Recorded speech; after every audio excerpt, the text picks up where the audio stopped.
Assalamualaikum warahmatullahi wabarakatuh. Hai teman-teman, balik lagi di GEP Media Channel dengan aku Karahmi. Hari ini kita bakal ngebahas soal TKA Sejarah Bab 1 Konsep Dasar Sejarah Part 2. Nah, kira-kira gimana ya soal-soalnya? Yuk berikut kita simak pembahasannya. Oke, kita lihat nomor 1 ya. Sejarah dikategorikan sebagai ilmu humaniora karena ilmu sejarah A. Mempelajari peristiwa masa lampau, B. Menjadi cermin berbangsa dan bernegara, C. Memanfaatkan sumber arsip dan dokumen, D. Merupakan penafsiran nilai-nilai dan tindakan manusia, E. Menjadi dasar pendidikan kewarganegaraan. Nah, jadi teman-teman, ilmu sejarah ini gitu ya dikatakan atau dikategorikan sebagai ilmu humaniora merupakan penafsiran nilai-nilai dan tindakan manusia. Nah, jadi ilmu humaniora ini bertujuan untuk supaya manusia itu berbudaya. Jadi kalau kita lihat dari opsi A, B, C, D sama E, jawaban yang benar adalah yang D. Oke, kita lihat nomor berikutnya. Dua tokoh pada masa Yunani kuno yang dianggap bapak ilmu sejarah. Nah, teman-teman kata dia kan bapak ilmu sejarah. Nah, jadi teman-teman pada abad ke-5 sebelum Masehi gitu ya, terdapat seorang ahli ilmu sejarah yang dikenal dengan namanya bapak ilmu sejarah di Yunani. Nah, jadi bapak ilmu sejarah ini bernama Herodotus. Nah, kemudian satu lagi bernama kontemporeri gitu ya, kontemporeri namanya Bapak Thucydides. Nah, jadi mereka berdua ini dikenal dengan bapak ilmu sejarah pada masa Yunani kuno. Nah, kalau kita lihat opsi A, Cicero dan Thales berarti salah, Socrates dan Plato yang B salah, yang C Hippocrates dan Plato salah, yang D Hippocrates dan Thucydides juga salah. Nah, kita lihat jawaban yang E, Herodotus dan Thucydides. Nah, jadi jawaban yang benar adalah yang E. Kita lihat soal berikutnya, sejarah subjektif berarti hasil penelitian sejarah tidak lepas dari nilai prasangka, kepentingan, dan ideologi penelitinya. Sebab setiap orang menganut nilai kepentingan dan ideologi tertentu dalam hidupnya. Nah, kita lihat ya teman-teman, di sini dia bilang adalah sejarah subjektif. Nah, teman-teman jadi pengertian sejarah itu nanti ada dari sisi subjektif kemudian dari objektif gitu ya. Nah, jadi kalau misalkan subjektif ini gitu ya, jadi arti dari subjektif, nah bahwa nanti penelitian sejarah ini ditulis oleh para peneliti atau sejarawan, kemudian memasukkan unsur-unsur atau isi yang ditulis berdasarkan sejarahnya. Nah, tentunya itu tidak lepas dari yang namanya nilai, prasangka, kepentingan, dan ideologi si penelitinya. Nah, berarti kalau kita lihat alasan yang pertama ini, sejarah berarti hasil penelitian sejarah tidak lepas dari nilai, prasangka, kepentingan, dan ideologi penelitinya. Berarti pernyataannya ini adalah benar gitu ya untuk yang pernyataan. Kita lihat yang alasannya, sebab setiap orang menganut nilai, kepentingan, dan ideologi tertentu dalam hidupnya. Nah, berarti kalau ini benar ya, setiap orang itu punya nilai gitu ya, atau kepentingan dan ideologi tertentu di dalam hidupnya, termasuk ketika dia atau ketika si seorang sejarawan ini menulis atau sedang meneliti sejarah gitu, atau hasil penelitian dari sejarah tersebut. Berarti dari pernyataan dan alasan gitu ya, kalau kita lihat mereka sama-sama benar gitu. Berarti jawaban yang benar adalah yang A. Soal berikutnya, kebenaran dalam penelitian sejarah itu tidak mutlak, sebab hasil-hasil penelitian sejarah itu selalu terbuka untuk diuji dan digugat oleh sejarawan-sejarawan. Jadi teman-teman, kalau alasan yang pertama atau alasan dari pernyataan ini tuh kebenaran dalam penelitian sejarah itu tidak mutlak. Nah, ini benar ya teman-teman, karena apa? Karena kan sejarah itu kan berdasarkan masa lampau gitu, dan setiap sejarah itu bakal terus-menerus ditulis atau bakal melakukan rekonstruksi gitu ya, atau bakal ada perubahan-perubahan pemikiran dari si penulis itu gitu. Nah, makanya hasil penelitian sejarah itu tidak mutlak. Kemudian alasannya apa? Hasil-hasil penelitian sejarah itu selalu terbuka untuk diuji dan digugat oleh sejarawan-sejarawan, karena hasil penelitian tadi dikonstruksi secara terus-menerus oleh sejarawan berikutnya gitu. Nah, makanya kalau kita lihat alasannya gitu ya, berarti ini benar ya. Kemudian tadi pernyataannya juga benar, dan kalau kita lihat keduanya ini kan sama-sama membicarakan terkait dengan kebenaran dalam penelitian sejarah gitu kan. Nah, itu tidak mutlak. Nah, itu berhubungan dengan hasil-hasil penelitian sejarah yang selalu terbuka untuk diuji dan digugat oleh sejarawan-sejarawan. Berarti jawaban yang benar adalah yang A. Oke, nomor berikutnya, sebelum melaksanakan kegiatan penelitian, peneliti harus terlebih dahulu menentukan topik yang akan diteliti. Pemilihan topik hendaknya memenuhi hal antara lain: 1. Unik, 2. Bernilai, 3. Praktis, 4. Kesatuan. Nah, jadi teman-teman, di sini, di soal ini dia bilang pemilihan topik. Nah, pemilihan topik ini memenuhi hal-hal antara lain gitu ya. Nah, berarti dari sini kita harus tahu dulu nih apa-apa saja syarat-syarat yang harus diketahui dalam pemilihan topik. Nah, jadi pemilihan topik ini itu adalah salah satu tahapan-tahapan dalam penelitian. Nah, dia ini adalah tahapan pertama gitu ya. Tentu hal ini sangat penting di dalam melakukan tahapan penelitian sejarah. Apalagi karena ini menjadi pedoman untuk kita menelusuri sejarah. Nah, berarti kita harus mengetahui dulu nih syarat-syaratnya untuk pemilihan topik tersebut. Nah, jadi syarat-syarat pemilihan topik ini ada 5 ya teman-teman. Yang pertama ada namanya orisinil atau nama lainnya adalah keaslian. Nah, kemudian yang kedua ada namanya bernilai. Syaratnya bernilai.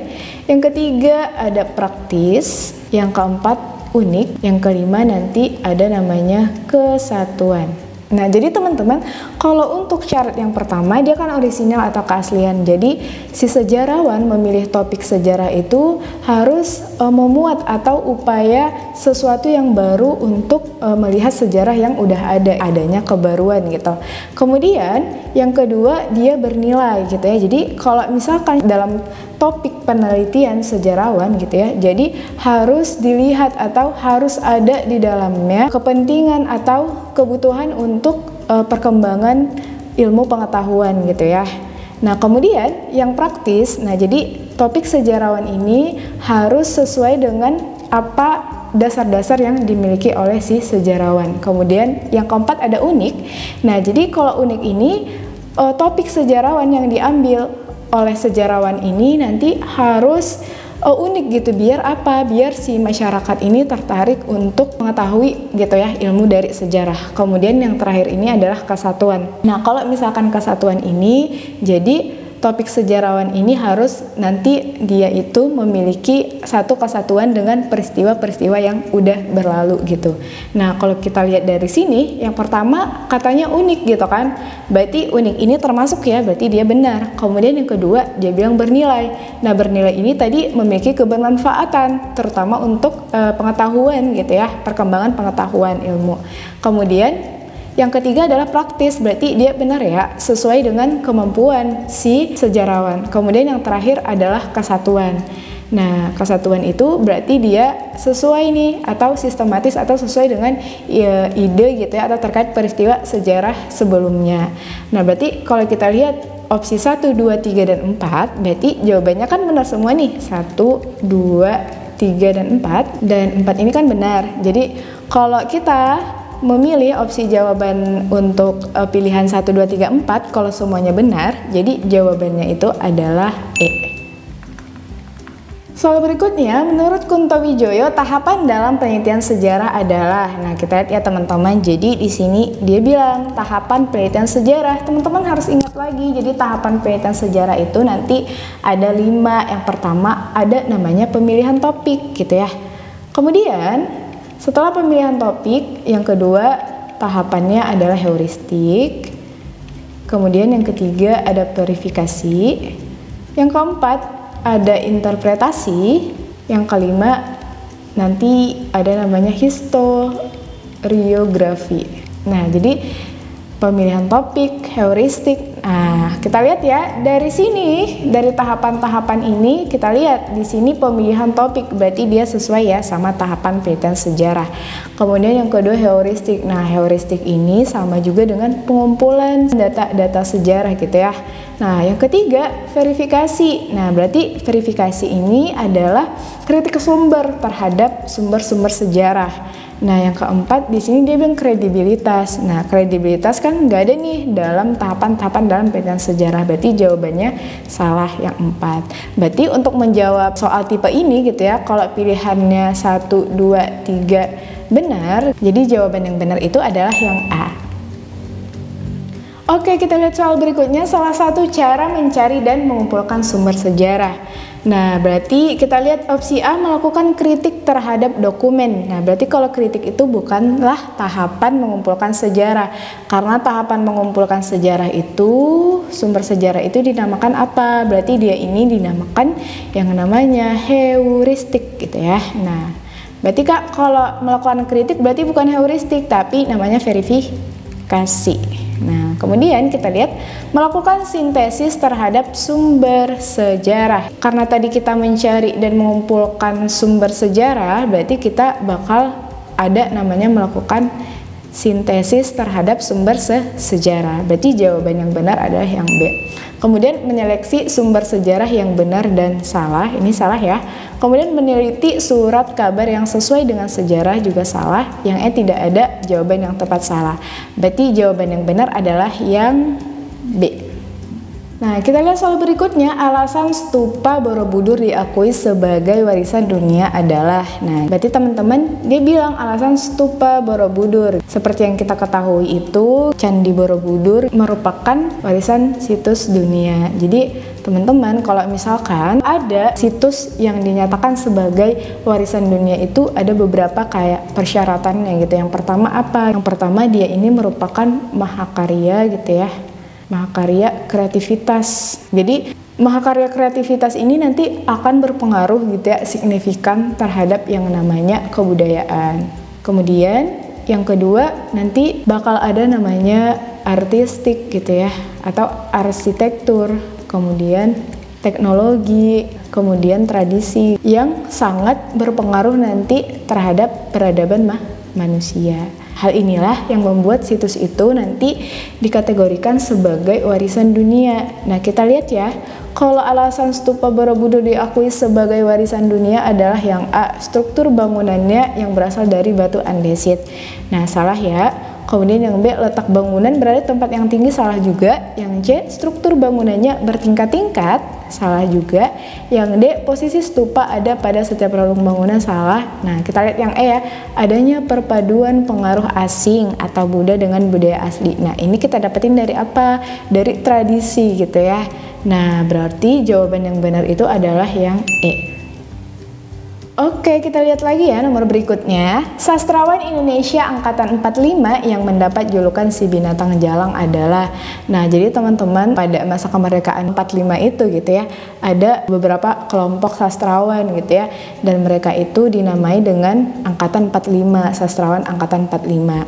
Nah, jadi yang termasuk di dalam angkatan 45 itu kita lihat opsi yang A gitu ya, yang Asrul Sani dia termasuk ya. Nah, kemudian Hairil Anwar juga termasuk, kemudian Idrus juga termasuk, kemudian Sultan Takdir Ali Sahbana tidak termasuk, sama Amir Hamzah juga enggak gitu. Jadi ini kan ada opsi A, B, C gitu kan, dia merupakan sastrawan 45 atau sastrawan angkatan 45. Tapi yang dijuluki si binatang jalang, nah yang dijulukin si binatang jalang ini adalah Hairil Anwar, karena dia punya karya kan, punya karya puisi yang sangat terkenal gitu ya. Judulnya apa? Judulnya Aku. Nah, di dalam karya puisi Aku ini gitu loh, ada frase yang menggambarkan atau adanya kalimat binatang jalang gitu kan, frase binatang jalang. Nah, makanya Hairil Anwar ini mendapat julukan si binatang jalang. Makanya jawaban yang benar adalah yang B. Oke, soal nomor berikutnya, faktor penentu keberhasilan manusia belajar dari sejarah adalah. Nah, jadi teman-teman kalau yang ini faktor penentu keberhasilan gitu ya, manusia belajar dari sejarah gitu. Kita Jadi faktornya ada dua. Yang pertama pendidikan gitu ya teman-teman. Yang kedua ada namanya pergaulan. Pendidikan dan pergaulan. Nah, jadi kalau kita lihat opsi yang A, katanya keluarga dan pergaulan, salah ya. Kemudian opsi B, pergaulan dan penalaran. Yang C, penalaran dan daya ingat, salah. Yang D, pergaulan dan daya ingat juga salah gitu ya. Nah, yang benar adalah pendidikan dan pergaulan. Karena apa Kak? Jadi kalau misalkan dari pendidikan ini tuh kita bakal belajar yang namanya sejarah masa lalu gitu ya. Seperti apa ya sejarah masa lalu gitu. Nah, itu kita dapatin di dalam pendidikan. Kemudian, kalau di dalam pergaulan gitu, kita bakal ngebuka pikiran gitu atau cakrawala dunia bakal terbuka gitu kan. Dan kita bakal mendapatkan yang namanya pengalaman dari orang-orang di sekitar kita seperti itu. Berarti jawaban yang benar adalah yang E. Oke, kita lihat lagi berikutnya ya. Sebagai ilmu pengetahuan, sejarah mempunyai tahapan-tahapan baku dalam penelitian. Hal itu membuktikan bahwa sejarah mempunyai, nah teman-teman, jadi kalau dia bilang mempunyai tahapan-tahapan baku dalam penelitian, sejarah itu membuktikan mempunyai apa gitu. Jadi namanya itu adalah metode gitu ya. Nah teman-teman, jadi tahapan-tahapan baku dalam penelitian itu disebut dengan namanya metode. Nah metode ini adalah suatu cara atau struktur. Secara apa Kak? Cara sama struktur ini nanti dia ini sifatnya sistematis. Nah ini sangat penting di dalam setiap penelitian gitu. Karena apa? Karena metode ini jadi pedoman dalam penelitian. Nah, kemudian tahapan-tahapan ini nanti juga bakal memperkuat gitu ya, atau membuktikan kebenaran dari si penelitian sejarah itu gitu. Jadi kalau kita lihat dari opsinya, sebagai ilmu pengetahuan, sejarah mempunyai tahapan baku dalam penelitian. Hal itu membuktikan bahwa sejarah mempunyai yang namanya A, metode ya. Berarti jawaban yang benar itu yang A. Berarti untuk metodologi berarti salah, perspektif juga salah, teori salah, yang objek juga salah. Oke, kita lihat soal berikutnya. Ilmu yang mempunyai kedudukan sangat penting dalam mengungkapkan kehidupan manusia pada masa praaksara dalam sejarah Indonesia adalah. Nah teman-teman, jadi kalau ini gitu ya, kita harus mengetahui nih ilmu-ilmu apa aja yang mempunyai kedudukan yang sangat penting dalam mengungkapkan kehidupan pada masa praaksara.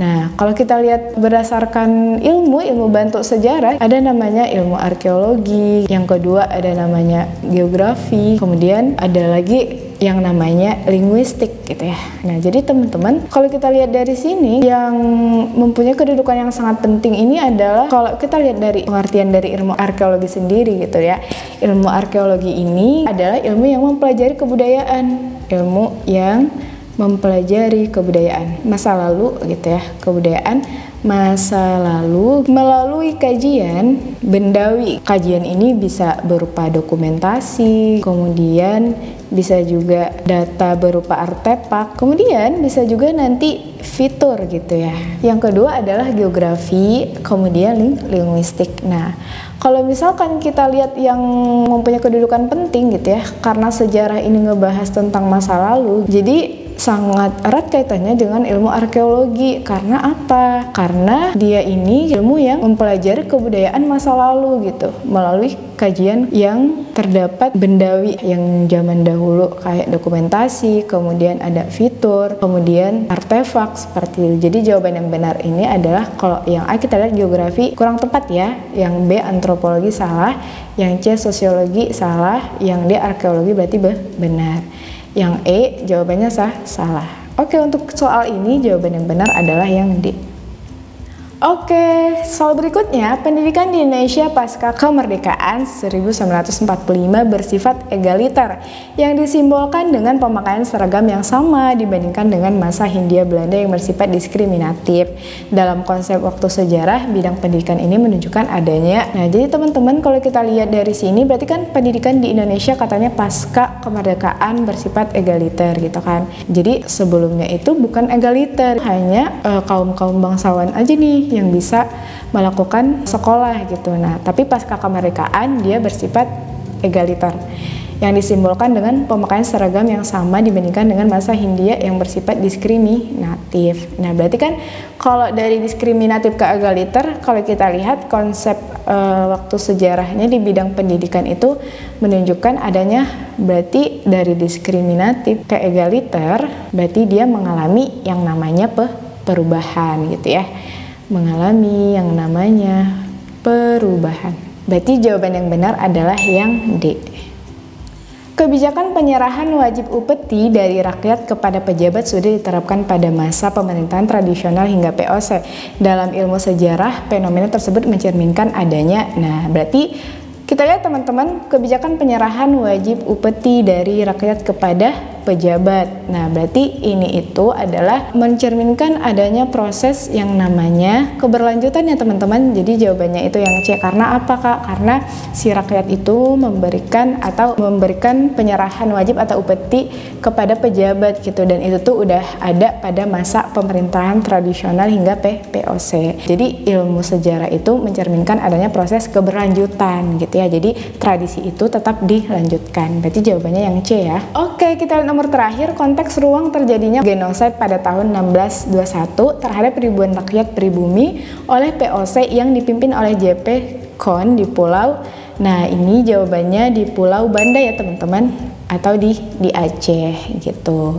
Jadi ini lagi terjadi konteks ruang, lagi terjadi genosida pada tahun 1621 gitu ya, terhadap ribuan rakyat pribumi. Nah, tepatnya itu di Aceh gitu ya, dan di Pulau Banda. Jadi jawaban yang benar adalah yang E. Oke teman-teman, itu dia tadi hasil pembahasan TKA Sejarah bab 1 konsep dasar sejarah part 2 ya. Nah, jadi semoga dipahamin ya. Sekian dari kakak, jangan lupa saksikan video-video berikutnya. Assalamualaikum warahmatullahi wabarakatuh. Bye-bye.